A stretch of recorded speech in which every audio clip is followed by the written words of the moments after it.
Hey guys, it's Rob. My buddy Rich, the Jedi UK, asked me to do a walk around of the bike and show some of the stuff that I've added to it. And I know I did a walk around when I first got the bike. I have added a few more things to it. Excuse me. I've added the Karakian grips, including the little throttle control bit. I put one on that side too because it makes a nice palm rest. The Karakian mirrors. Not really into the skull thing that much, but these are very solid. They look like they're cheap plastic, but they're not. They're some kind of anodized aluminum or something here, and then chrome. So they're really solid, give me a better view. The other things I've added are the Karakian shifter pegs and brake peg. The ones that come on the Scout are the little narrow things about like that, and it just didn't feel very solid when I was putting on my rear brake. So I swapped those out. Did the same thing for the shifter, and it makes shifting a lot easier too. I've got it set a little bit higher than what I need it to be for the boots that I'm currently wearing, but when I wear my thicker boots, I can't get my toe up under it if I lower it.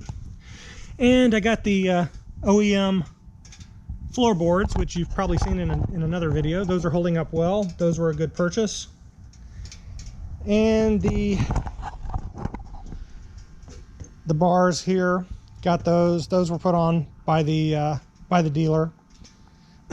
One thing I did do, and it's why I put the Karakian grips on, I finally got the reduced reach handlebars.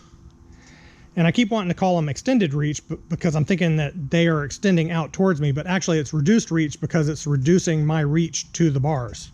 Anyway, that's how Indian figures it anyway. I bought these online, but not from Indian. And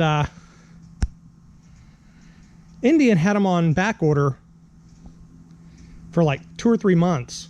And so I ordered them from another seller, and everything looked fine when I got them. In fact, I got them for about $30 cheaper when you figure shipping and all that kind of stuff into it as well.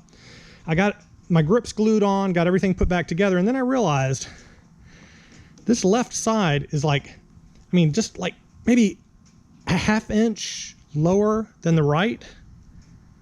So I don't know if somebody used these, returned them or what, but you can, I don't know if you can see it in the video. It doesn't bother me when I'm riding. It only bothers me when I look at it and realize it's got a little bend to it. It doesn't really affect the handling or anything. It's not a big deal, but I would have rather spent the extra 30 bucks and got a pair that were straight. I'd have sent them back, but man, I used a lot of glue on this grip to get it to stick, and it ain't going nowhere without ripping it off. And so that would have cost me, you know, another 100 bucks to buy another pair of the damn grips, or 70 bucks, 80 bucks, whatever they were. So I figured, hell, I can live with a slight tweak. And if you notice these little pieces of tape here, I've got just some settings marks.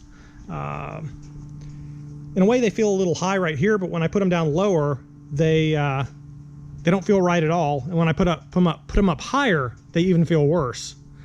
So I think that's about the best setting right there. Anyway, in case I want to change it or adjust it a little bit and test it, I've got those little marks on there. That's just tape. It comes right off. One of the other things I did, and it may look like my paint's messed up here, but it's not.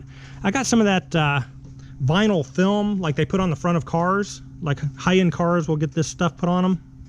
And I took my tank bag off, and I put that stuff, a little strip. You can actually, if you look close, you could see the edge here. I don't know if that's focusing in or not. That's not bad paint. That's that little piece of plastic. And I did not cut it very well. When I tried to wrap it around here, it folded over, so I wound up with some shitty cuts there. But it does its job. And it goes all the way up around here as well. In fact, you can see more shitty cuts right up here. But yeah, so that's the bike. One thing I find really irritating about the Indian Scout is by the time you add the passenger pillon, the backrest, the bags, the little tank bag, and you start doing all these little upgrades, I've got over 20 grand in this bike, and it's a bike that sells for 13. So Yeah, I could have had a full dress cruiser for about what I've put into this bike so far. Of course, then I'd turn around and probably upgrade the cruiser bike too. But I mean the touring bike too. But you know, yeah, I could have got a Chieftain for what I paid for all the upgrades to this, including the upgraded pipes and all that good stuff. Oh, one other thing I did. I bought an ECM flash unit, and for the life of me, I can't remember the name of it. I got it here in the tank. I mean, in the saddle bag. In fact, I got the wire hooked up to the ECM there, going into the bag in case I need to reflash. But oh, where is it? There it is. Sorry, I'll cut this crap out.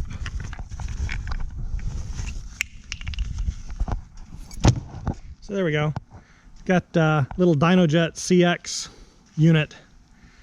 It allows for flashing the ECM and putting different mappings in. I tried the mapping they gave me, and I don't know if it was the mapping or if I've got something wrong with the bike, but a couple of times I would come up to a red light, I'd be downshifting, and then the bike would just go dead. And I'd have to pull over to the side of the road, turn the key off, turn the key back on, and then crank it. It would crank right back up, but I would have to actually stop and turn the key off. It wouldn't just start back up. So I thought it might be the mapping. So I put the original stock mapping back on it. But I'm starting to wonder if I've got some kind of a problem. Maybe with the kickstand, with the kill switch and the kickstand. I'm not sure, because it hasn't gone dead on me. But here a little while ago, I hopped on the bike and I tried to start it, and the starter wouldn't even turn over. The key was on, the kill switch was on, I could hear the fuel pump kick in, but it wouldn't start. I had to put it in neutral, put the kickstand down, turn the key off, turn it back on, and then it started. So I'm not sure what the hell's going on. Hopefully I can figure it out without having to take it to the dealer, but that might have to happen. Anyway, walk around to the bike. Rich, hope you get to see this video. I know you got a slow internet connection, but there she is. Talk to you guys later. Bye.